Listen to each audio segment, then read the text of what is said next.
rusinoita iskemällä pikkukepillään. Se on niin pieni, että aikuiset ei pysty sitä näkemään. Mutta äidin vieressä taikasta yöllä kömpii kyläilemään. Se oli isu. Jos känkkäränkkä tulee iltaisin, ei lapset pysty nukkumaan.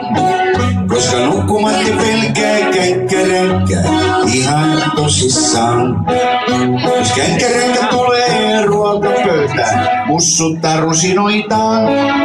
Ja ruuat se saa lasten suussa pahalta maistumaan. Kyllä kylässä voi käydä känkkäränkkä, kun on känkkäränkkäpäivä. Onhan se kiva, että lapsilla on oma vänkkärä säärinen noita. Mutta älä tule liian usein känkkäränkkä. Tule vain kerran viikossa, kun sä pistät kaiken ihan länkkäränkkä, hei. Äiti syyttää ipanoita. Kaiken takana on vain pieni pahanoita. Semmonen känkkäränkkä on.